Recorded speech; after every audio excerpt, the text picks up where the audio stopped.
Hi, nice to see you all today. We're going to be talking about counseling LGB individuals coming out of religious cults. Thank you, Lorna. I really haven't done a lot. I try to make myself sound good in those intros, but it's like, yeah, I'm just a therapist and a professor. No big deal. We just do fun things. So I want to introduce you to a couple people. So I'm a researcher, I'm a counselor educator, and I'm a counselor. And so what I learned through my research, I implement in my counseling practice, and I implement in my teaching. So I kind of have this triangular trifecta. So what I'm going to be doing today is talking about some of the research that I've been doing with some pretty awesome people about working with LGBTQ individuals, and specifically the research we did were with lesbian and gay individuals. So just so you know more about me, I was raised in a religious cult for 43 years. Hold on. You okay, Jackie? Or somebody? Okay. So I was raised in a religious cult. I was born and raised. They call me an SGA, second generation. My kids are third generation. So some of my awesome research assistants, Randy Woodring, helped me start the study that I'm going to be talking about. He was at University of North Texas at Dallas. Randy, say hi. Tell us about you. Hey, everyone. Yes, I am a private practice clinician. I live in Dallas, Texas. Yeah. And this has been a wonderful opportunity for me to work with Dr. Cyndi over the years, and I continually to use this in my practice now as well. I work with a lot of people who are coming out of or who have experienced religious abuse. Awesome. Thanks, Randy. And Stevie Powers, he is finishing his master's in August. Woot woot. And he's helped me too. Stevie, you want to say hi? Hi. Like Randy, it was always real fun to work on research with Dr. Matthews, especially the study that we're talking about today. That's kind of, I do plan on going into a PhD program at some point, hopefully sooner rather than later. And I would like to continue on looking at a lot of similar kind of themes of what we'll be talking about today. But yeah, as you said, finally finishing up here in a few months. So I'm very excited about that. And then I have my current research assistant, which is Abigail down there. Hi, Abigail, and she's at SMU and about to start her practicum. You want to say anything, Abigail, other than just hi? Hi. There we go. All right. Thanks, Abigail. So one of the reasons I started working with LGBTQ individuals is when I did my dissertation, which was about people born and raised in cults, I found that the pain of people coming out of cults who were lesbian and gay and bisexual there was a lot more pain. There's a lot of pain coming out as an SGA, but there's like an additional load on top. And so when I was doing my dissertation, it was kind of like this asterisk I put to the side. I'm going to research this when I finish my dissertation and get a real life. I never did get a real life. You don't after a dissertation, by the way, never happens. But so it's interesting. There's been a couple quotes in the news this past week, and a couple people who have said these kind of things to me. There was one in the news this week of someone who was gay, and he came out of his religion, and he says, I'm choosing damnation by leaving this religion. And think about that pain inside of someone saying, when you believe in a heaven or hell, I'm choosing this damnation of hell. And then somebody else said, I'd rather go to hell than be in a life of hell. One of the most interesting quotes, because there's always this promise that you'll, in some of these religious cults, and we'll talk about some of the themes in a second, there's this promise that you're going to be heterosexual after you leave your cult. And this one individual said, the reward of being straight after death doesn't even seem that appealing. And left as well. It's like, I'm gay, I am who I am. This is not a good reward for me. So we're going to go through some quick terms really quick. And I know you know a lot of these terms, but I want to make sure that we're not using terms that are no longer deemed appropriate. Some of my researchers were saying some of their professors still use some of the outdated terms, which can be offensive. So just want to make sure we're all on the same page. So lesbian, of course, means women loving women. Gay, it can mean men loving men, but it's also an umbrella term that has been used in the past to identify LGBTQ individuals. However, it's also seen as a sexist term because you're taking the male term to be using as the umbrella term. So queer has kind of come out as one of those terms to be used as more of an umbrella term. However, if you are over a certain age, like if you're over 45 or 50, it can be seen as an offensive term because in the 80s and 90s, it was used as a pejorative term, a really negative term, but it was reclaimed. So you just ask your clients, how do you like to be referred, or have them write it on their intake paperwork. Give me a good definition of bisexual. Who has a good definition of bisexual?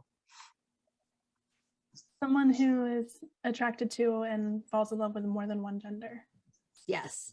And the interesting thing is when we were interviewing individuals who were bisexual, it was a little easier for them to pass in their religions, because if they loved other genders, it was like, I can be dating this person of the other gender and they can think that I can pass.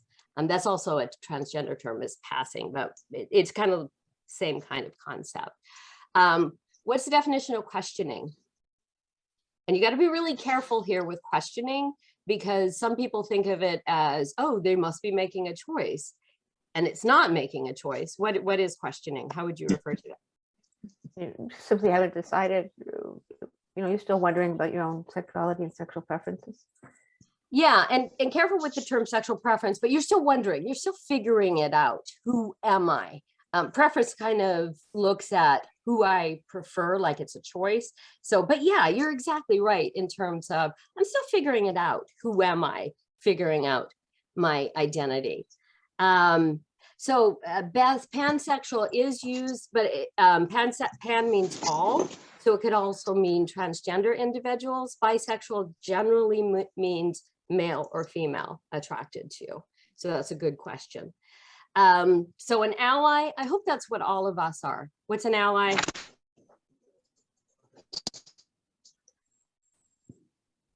Somebody who is actively working towards uplifting, centering, and just advocating for LGBTQ plus folks. Oh, I love that you said those words. Those are beautiful words, because often the word that people use is tolerate, which is such a negative term. I'm going to tolerate you, which is so negative. We celebrate, we uplift, we advocate for, we nurture. So yes, thank you. And I hope that we're all allies. So one of the things with the coming out models, I tend to use Cass's and Troyden and Locke's, and you can look those up later. But one of the both of the coming out models that I use, and there's some other ones as well, they look at specifically that people start to realize they're different in terms of affectional orientation and even gender identity when they're 3, 4, 5 years old. So if that, and they may not recognize I'm gay or lesbian, but they recognize that they're different. So one of the things, thank you, Abigail. I appreciate that. let the client choose their terminology. I love that. If you're looking at the chat, that's beautiful.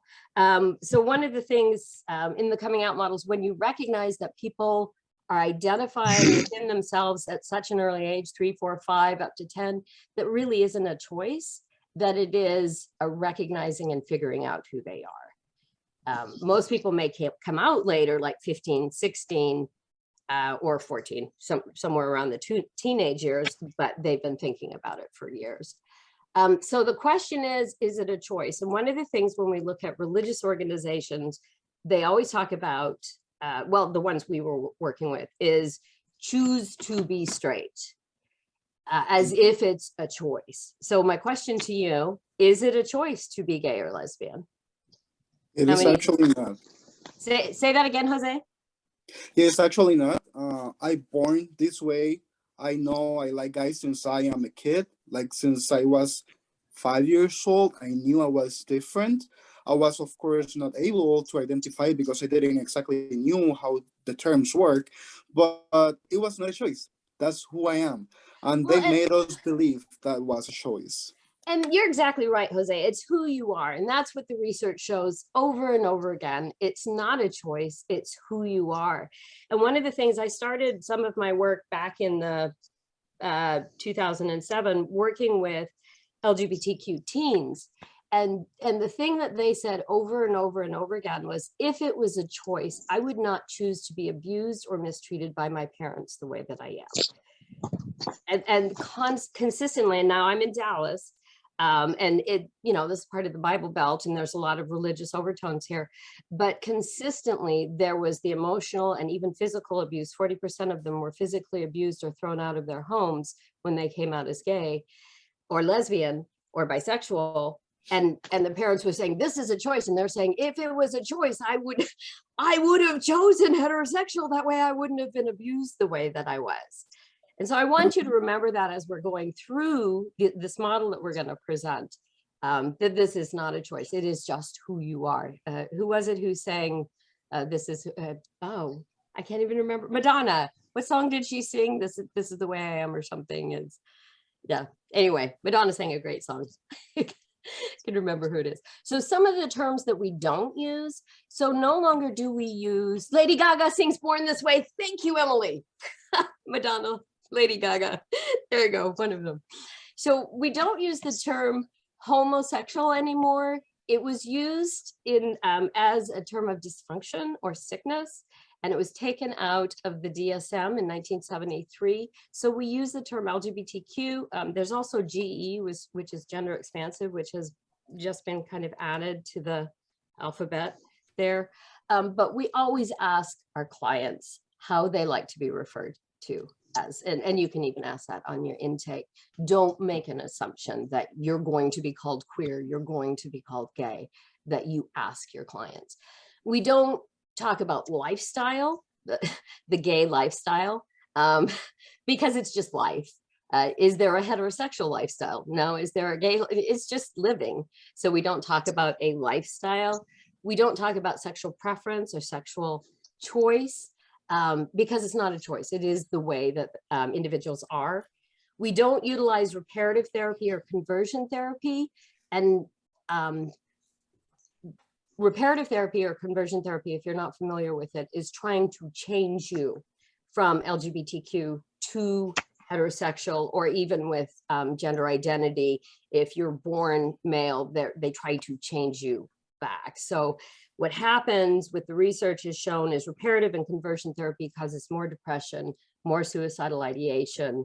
LGBTQ individuals are 8 times more likely to attempt suicide, and with conversion and reparative therapy, it's even higher than that.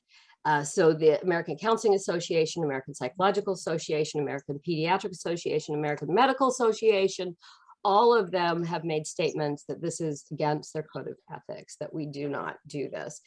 17 states have currently outlawed reparative therapy, including Utah, which is kind of surprising, but they have, which is nice. So really quickly, our research that we were doing, and this was specifically with Randy and Stevie, the 3 of us were doing this research on what's the process like to be in a religious cult or group, and we defined it so that they had to meet certain criteria. What's it like to leave, and what is it like afterwards? And so we asked these research questions.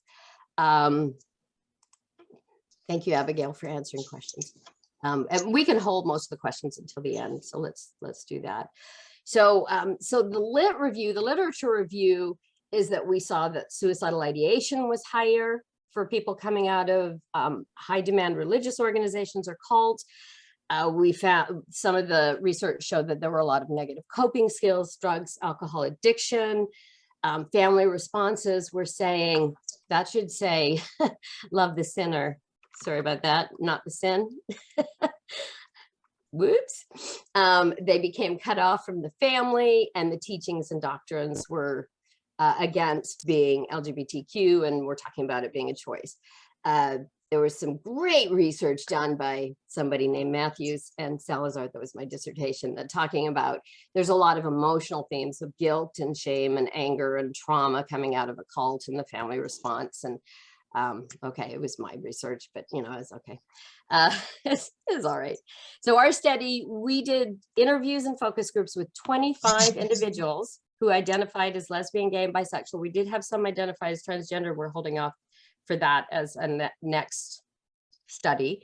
And they were SGAs. They were born and raised in high demand religious organizations. And they had to meet a screening criteria that they were a second generation adult coming out of a religious cult. And then we looked at what are the major themes coming out of that. So I wanted to touch on just for a second the common doctrinal themes of the participants that we got. There were 25 that we did a lot of interviews for, and this will be written up one day, one day. So here's some of the doctrinal themes that were consistent among those we interviewed. And if you believe this, that's fine. Just make sure you kind of compartmentalize that, but don't put that kind of on your client. That's kind of the ethical compartmentalization. Only one way to be, that's heterosexual. It's Adam and Eve, not Adam and Steve. You probably have heard that one. Marriage is a faithful, exclusive, and lifelong union between one man and one woman. It's ordained of God. Sex is for procreating and not pleasure. That's actually a really sad one, even for heterosexual people. Heterosexual partner cannot be someone of the other gender. Being LGBTQ is a sin. It's unnatural. It's prohibited. Now, there were a few that had this caveat of you can have same-sex attraction in your head, but you can never act on it. And they called it SSA. And that, but you have to remain celibate your entire life, and you can never marry or partner unless it is somebody of the other gender. But, you know, it's not going to be great. Anyway, the church holds parents responsible if the child does not change the behavior. So that's a lot of pressure too for the parents. SSA and LGBTQ, it's a choice. It can be changed through prayer, repentance, diving more into the church. So remember, these are the themes of the churches they're coming out of. If you fake it, if you fake being heterosexual, you'll make it. Just marry someone and you'll change. There's only one way to access the divine. It's through repentance, giving up the sinful life. Otherwise, you will forever be cut off from God, hell, or damnation. So those quotes at the beginning, I'd rather be in hell. I'd rather be damned. I'm choosing damnation. That's what the church is believing. Homosexuality, and this is the term that was used, or being LGBTQ, it's related to rape and pedophilia, which is what was taught in the churches. It's sinful and it will lead to sin, and it's a form of idol and pagan worship. And we know that actually most sex offenders and pedophiles are mostly heterosexual males. So it's not lesbian or gay or bisexual, but somehow, and it's also somehow related to rape. And we know from the research that's not true. And yet, however, that is what is taught in these religions. So just in the chat, just type in for just a second, how might these doctrines impact LGBTQ individuals? Just have empathy for a moment, whether you are or not. How might it impact you as an LGBTQ individual? And even if you're heterosexual, how are you going to view people who are LGBTQ if you're taught these doctrines? Just kind of,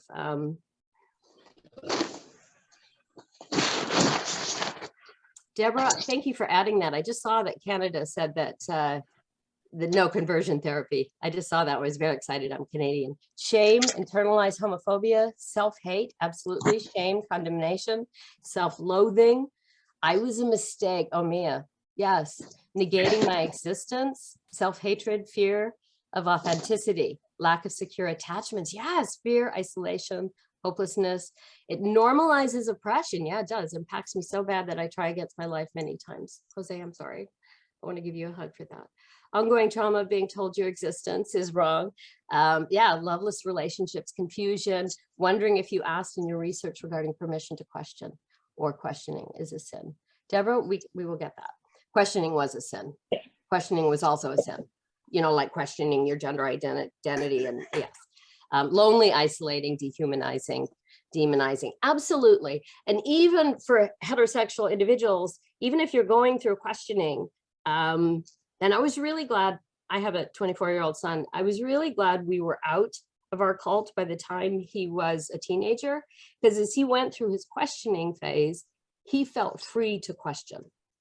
And it was like, I have, and he's determined he's heterosexual or what, and it's like, but he felt freer to do the questioning. Whereas if you're come out of these religions or in it, it's like, I have to be, I can't even question. I can't even have that conversation. And it leads to this inauthentic kind of relationships or discussions. Questioning the religion's truth. Oh, yes, that's absolutely against. Yes, absolutely. Weaponized sexuality, curiosity, absolutely. So I'm going to show you this. This is the path that we kind of found that all 25 went through. And I want you to know all 25 had attempted suicide. All 25. And so all of these things that you're writing down, the shame, the dehumanizing, everything you're writing down is exactly right, to the point of they question their existence. I was a mistake. Something's terribly wrong with me. And every single individual attempted suicide, which is pretty awful when you think about it. So I'll go through the themes quickly here. I recognize it's 227. So when they were in their group, that means their cultic group, as they started to come out to themselves, because there's a process of coming out to yourselves, there's this discomfort, denial, there's this cognitive dissonance going on. How do I make sense of this? They come out to themselves secretly, and they do everything that they can to change. And I'll talk about more about what that means to do everything to change. All 25 had left. We didn't interview people who were still in. All 25 had left. So they either, in the process of leaving, they either came out or they were outed. Somebody else outed them. And that process was horrible for those who were outed. And there was an emotional or a behavioral response in to the leaving. There was a critical choice point, and some of them kind of went back and forth. You'll see the arrows kind of go back and forth. There's a critical choice point where they have to move away, because they recognize if they try to stay close, that this whole process of the emotional and behavioral coping and negative responses continues. They move away, and some of them were disfellowshipped or excommunicated, which was also a very negative response.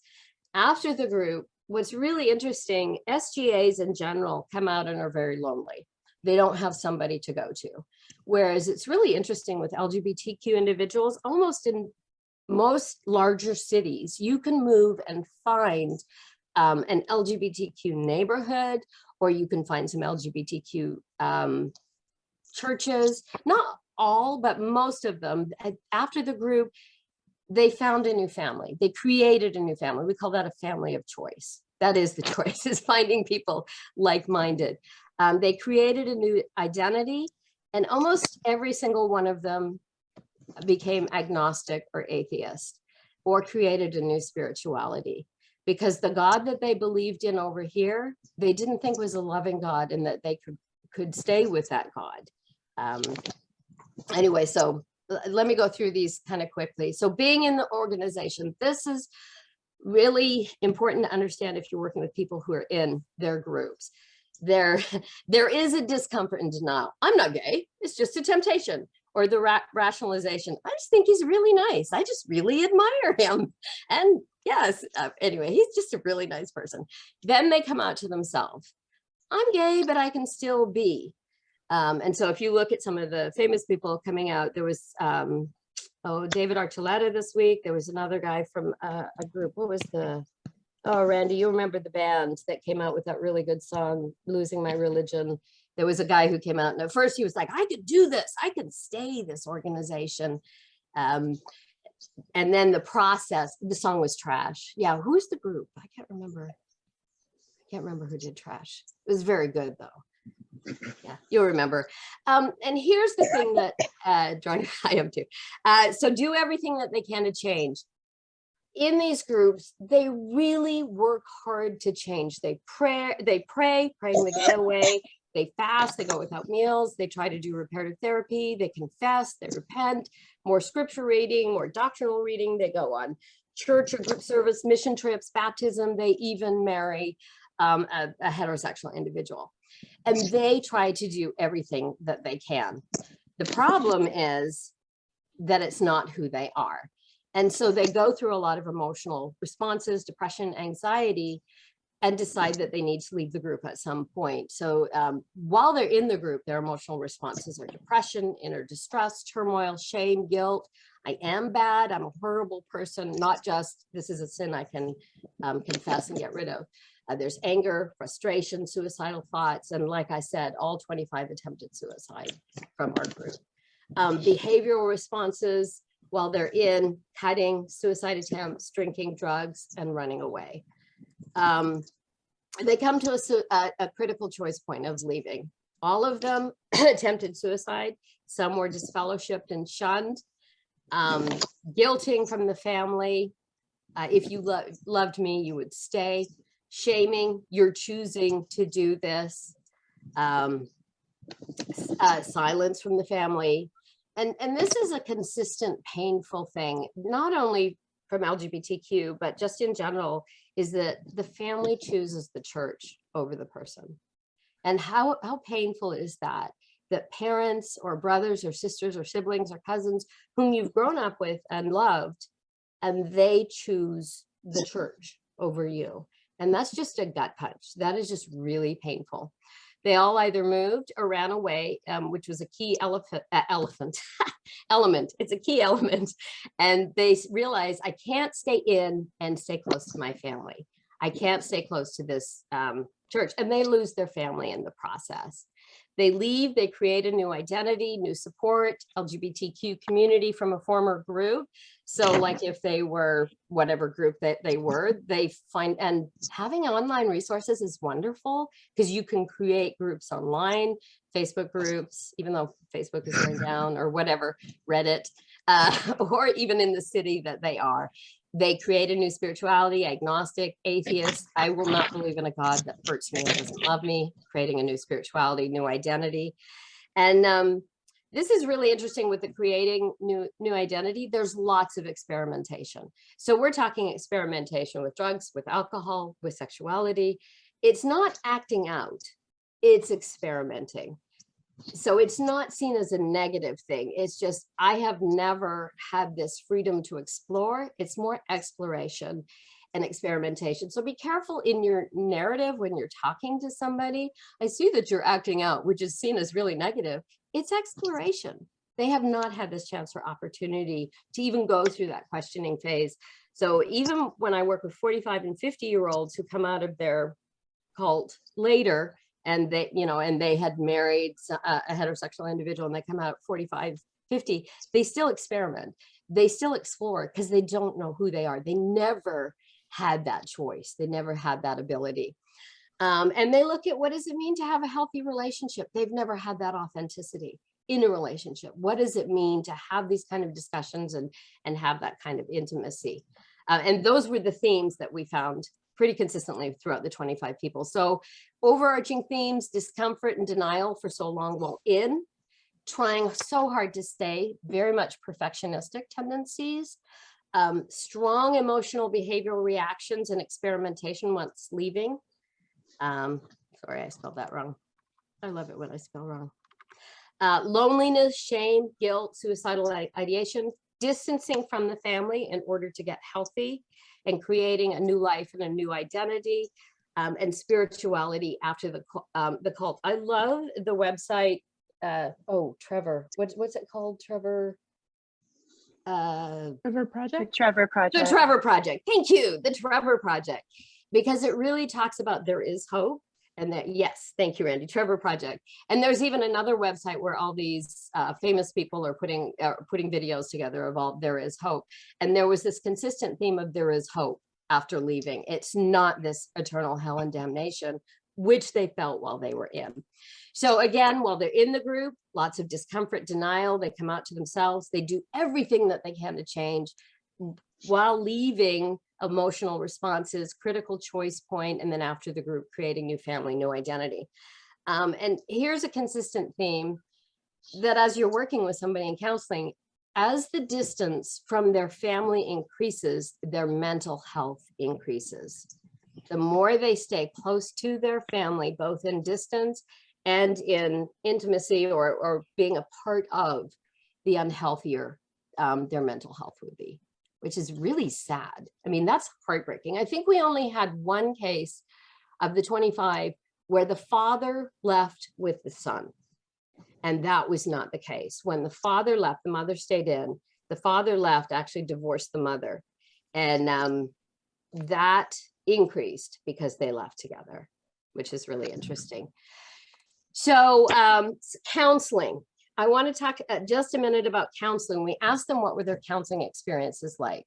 So while they were, so H is helpful, NH is not helpful, okay? So while they were in their cults or groups, almost all of them got counseling, and some of them had church and religious counseling. Some found helpful, some found not helpful.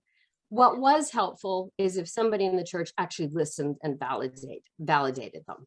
What was not helpful was reparative therapy or behavioral therapy. I even had one say that he had to wear the elastic band, and every time that he had a gay thought, a same-sex attraction thought, he's supposed to snap the rubber band on himself, which did not work, by the way. So anything like that. Counseling after, most were helpful. So listening and validating, again, was really important. Helping the person explore their new identity, who they are. Validating this exploration time frame, what to hold on to, what not to. Don't throw the baby out with the bathwater. What are things that are really important to you? What is no longer important to you? What was not helpful is that there were a few counselors who said, well, you lost your support from your group. Why didn't you go back and get that support? Not helpful, because as I said, the further they got away, the better their mental health. So that was not helpful. CBT was found to be helpful, looking at the polarizing thoughts and dysfunctional thoughts. And you know, all of those doctrines that we talked about at the beginning, or that I showed you at the beginning, actually going through some of those and looking at how they might be unhealthy. It's not saying this is wrong, but let's look at those in terms of mental health. Solution focus, what do you want it to look like? What do you want it to be like? And here's a really important factor we found in some of the research Stevie and I have been doing. What was it? It was like 9 or 11% of counselors actually went and looked at the doctrines of their client. It was like 9 to 11%. And that means like 90% of us are not even looking at the doctrines. So when you go and look at the doctrines that the client comes out of, that's helpful, because that gives rapport and that gives an understanding that's going to be much deeper. That's really distressing to me that we're not going there and taking a look. So let me see. I've got some questions here that we can talk about. How if you had a client who is LGBTQ, who is still in, how would you work with them? How do you work with someone who's left? And how are you going to help someone who's newly left? And how do you find them, help them find religion, spirituality, and how do you help them find their own definition of healthy sexuality?